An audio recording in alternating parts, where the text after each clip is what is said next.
ఆంధ్రప్రదేశ్ రాజకీయాల్లో ఇప్పుడు రాజ్యసభ ఎన్నికల సందడి మొదలైంది.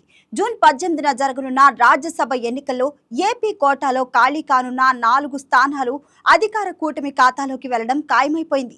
అసెంబ్లీలో తెలుగుదేశం పార్టీ నేతృత్వంలోని కూటమికి ఉన్న భారీ సంఖ్యాబలం దృష్ట్యా గెలుపుపై ఎలాంటి అనుమానాలు లేకపోయినా అసలు రాజకీయ ఆసక్తి మాత్రం ఆ 4 టికెట్లు ఎవరికి దక్కుతాయన్న దానిపైనే కేంద్రీకృతమైంది.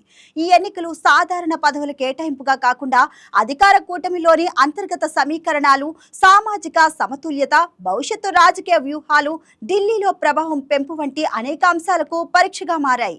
ముఖ్యంగా సీఎం చంద్రబాబు నాయుడు ముందు ఇప్పుడు కఠినమైన రాజకీయ సమీకరణాల సవాల్ నిలిచింది. మరి కత్తి మీద సాము లాంటి పరిస్థితిని చంద్రబాబు ఎలా హ్యాండిల్ చేస్తారు?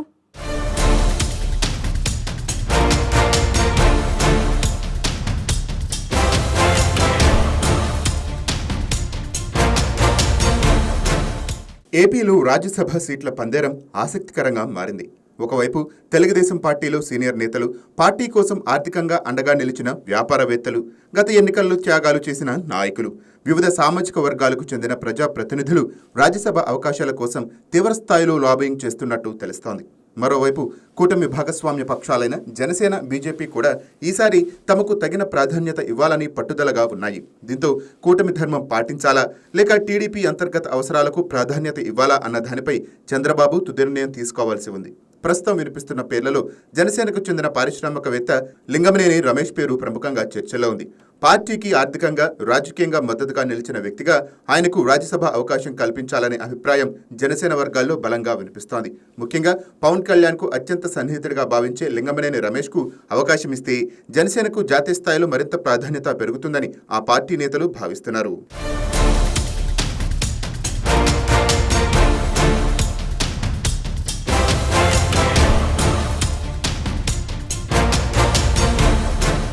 ఇక టీడీపీ కోణంలో చూస్తే ప్రస్తుత రాజ్యసభ సభ్యుడు సానా సతీష్కు మరో అవకాశం ఇవ్వాలనే అభిప్రాయం కూడా పార్టీలో ఉందని తెలుస్తోంది. పార్టీకి విధేయుడిగా ఢిల్లీలో సమర్థవంతంగా పార్టీ వాణిని వినిపించిన నేతగా ఆయనకు మంచి గుర్తింపు ఉంది. అదే సమయంలో మాజీ ఎంపీ గళ్ళ జయదేవ్ పేరు కూడా మళ్లీ చర్చలోకి వచ్చింది. పార్లమెంట్లో తన ప్రసంగాలతో జాతీయ స్థాయిలో గుర్తింపు తెచ్చుకున్న గళ్ళ జయదేవ్ను తిరిగి రాజ్యసభకు పంపితే ఢిల్లీలో పార్టీకి బలమైన వాయిస్గా ఉపయోగపడతారని కొందరు నేతలు భావిస్తున్నారు.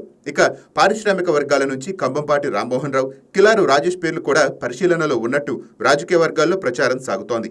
ఎన్నికల సమయంలో పార్టీకి ఆర్థికంగా అండగా నిలిచిన వారికి ప్రాధాన్యత ఇవ్వాలనే వాదన కూడా టీడీపీలో లోలోపల వినిపిస్తోంది. ఇదే సమయంలో సామాజిక వర్గాల సమీకరణాల దృష్ట్యా బీసీ వర్గానికి ప్రాధాన్యత ఇవ్వాలనే ఆలోచన కూడా పార్టీ అధిష్టానంలో ఉన్నట్టు సమాచారం. ఈ క్రమంలో బీసీ నేత జంగా కృష్ణమూర్తి పేరు కూడా బలంగా వినిపిస్తోంది. ఎస్సీ వర్గానికి అవకాశం కల్పిస్తే మాజీ ఎమ్మెల్యే డాక్టర్ ఉండవల్లి శ్రీదేవి పేరు ప్రధానంగా పరిశీలనలో ఉన్నట్టు తెలుస్తోంది. వైసీపీ నుంచి బయటకు వచ్చి టీడీపీకి మద్దతుదారుగా నిలిచిన తర్వాత ఆమె రాజకీయ ప్రాధాన్యత పెరిగిందని అంటున్నారు. మహిళా ప్రాతినిధ్యం, ఎస్సీ సమీకరణాలు రెండింటిని దృష్టిలో పెట్టుకుని ఆమెకు అవకాశం ఇవ్వవచ్చునన్న ప్రచారం కూడా జరుగుతోంది.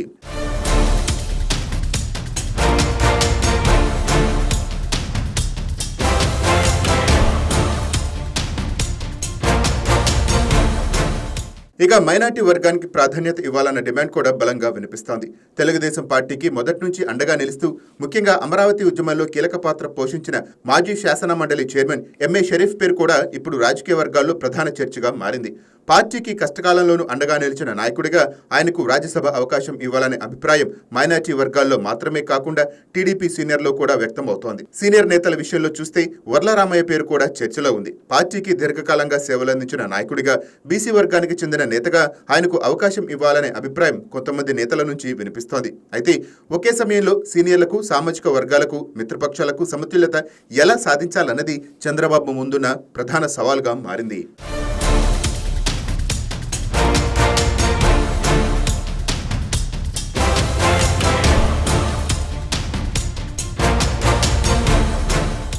మరోవైపు బీజేపీ కూడా ఈసారి కనీసం ఒక రాజ్యసభ స్థానం ఇవ్వాలని కోరుతున్నట్టు సమాచారం. బీజేపీకి అవకాశం ఇస్తే మాజీ రాజ్యసభ సభ్యుడు జీవీఎల్ నరసింహారావు, సీఎం రమేష్ వర్గానికి దగ్గరగా ఉన్న నాయకులు లేదా జాతీయ స్థాయిలో గుర్తింపు పొందిన మరో నేతకు అవకాశం దక్కే ఛాన్స్ ఉందని రాజకీయ వర్గాలు చర్చిస్తున్నాయి. ప్రస్తుతం కేంద్రంలో ఎన్డీఏ ప్రభుత్వానికి టీడీపీ కీలక మిత్రపక్షంగా ఉంది. లోక్సభలో టీడీపీ సంఖ్యాబలం కూడా కేంద్ర రాజకీయాల్లో ప్రభావం చూపుతోంది.